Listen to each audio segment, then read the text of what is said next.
اب دیکھو ہمیں کیا ہے، کچھ چیزیں دوسری قوموں سے سیکھنا پڑے گا، اور اس سیکھنے سے پہلے میں بات کروں گا یہاں پر کمیونٹی کی۔ دیکھو ہمیں دو چیزیں، ایک کمیونٹی ہم دکھائیں آپ کو جین کمیونٹی، ایک ہے پارسی کمیونٹی۔ یہ ہندوستان کے اندر یہ بھی، جیسے ہم مسلمان کہتے ہیں نا کہ ہم اقلیت میں آتے ہیں، ہم اقلیت اکثریت، دوسرے لوگ ہم اقلیت میں، ہم پہ ظلم ہو رہا ہے، ہم سے زیادہ اقلیت میں دوسری قومیں ہیں، جین، پارسی، اور اسی میں آپ جوڑ لو سکھ سمدائے کو۔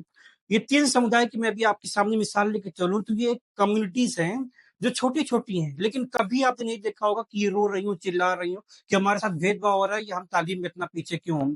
کیونکہ یہ کمیونٹی نے کیا کیا کہ انہوں نے باقاعدہ ایک کمیونٹی بنائی، اس میں ان کے بڑے لوگ بیٹھ کے اس میں ماتھا پیچی کیا، سر کھپائے کہ کیا ہونا چاہیے، پھر انہوں نے ایک پورا ایک میپ تیار کیا، اور اس کے اکارڈنگ اب یہ ایک کمیونٹی کو لے کے چل رہے۔ کمیونٹی کا ایک لیڈ ہوتا ہے، ایک رہبر ہوتا ہے، اس کمیونٹی کا ایک پورا گرو مینجمنٹ ہوتا ہے، وہ دیکھتا ہے کہ ہماری کمیونٹی میں کون غریب ہے، کس کو اوپر اس کو کون سا بزنس دی ہو جائے، کس کے بچے ایجوکیشن میں پڑھائی میں جا رہے ہیں نہیں جا رہے ہیں، ہمارا پوری کمیونٹی کا ایجوکیشن سسٹم اچھا ہے نہیں ہے۔ جین پارسی بہت چھوٹی کمیونٹیز ہیں، لیکن انہوں نے کیا کیا، سب سے بنیادی کام جو کیا وہ ایجوکیشن پہ کیا۔ انہوں نے ایجوکیشن کو فرض سمجھا، جبکہ ایجوکیشن فرض کس کے پاس تھی، تعلیم فرض کس کے پاس تھی، مسلمانوں کے پاس۔ مسلمانوں کو اللہ نے جو سب سے پہلی چیز دی تھی وہ تھی اقرا بسم ربک الذی خلق۔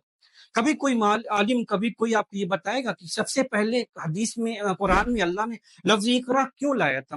سب سے پہلے روزہ فرض نہیں ہوا، سب سے پہلے نماز فرض نہیں ہوئی، زکوٰۃ فرض نہیں ہوئی، تبلیغ کا حکم نہیں آیا، سب سے پہلے اگر کوئی چیز آئی تو وہ تھی اقرا بسم ربک الذی خلق۔ تعلیم، ایجوکیشن، پڑھنے کی بات ہوئی، لیکن ہم نے کیا کیا، پڑھنے کو ہی پیچھے کر دیا ہے۔ حدیث بھی ہمارے پاس ہے، طلب العلم فریضۃ، کہ علم کا طلب کرنا فرض ہے۔ فرض کا ورڈ ہمارے پاس ہے، لیکن دوسری قوموں نے، جین قوم نے، پارسی نے، ان لوگوں نے ایجوکیشن کو فرض سمجھ کے اس پہ عمل بھی کر رہے ہیں۔ ان کا ایک ایک بچہ جو ہے کہ بالکل ایجوکیشن کے معاملے میں بالکل ٹاپ پہ رہتا ہے، وہ ان کو پتہ ہے کہ ایجوکیشن اگر ہوگی تو پھر کوئی بھی بچہ اپنے پیر پہ کھڑا ہو سکتا ہے۔ جب وہ اپنے پیر پہ کھڑا ہو گیا، وہ اپنے بچوں کو بھی پیر پہ کھڑا کرے گا، اپنی پوری فیملی کو پیر پہ کھڑا کرے گا، تو پھر کیا ہوگا، اس کے بعد پھر غریبی کی اور محتاجی کی رونا ہوگا ہی نہیں، کوئی سوال ہی نہیں پیدا ہوتا، پورے گھر کا ہر بچہ اپنے پیر پہ کھڑا ہو گیا۔ ہم مسلمانوں نے اس پر کبھی غور نہیں کیا۔ اب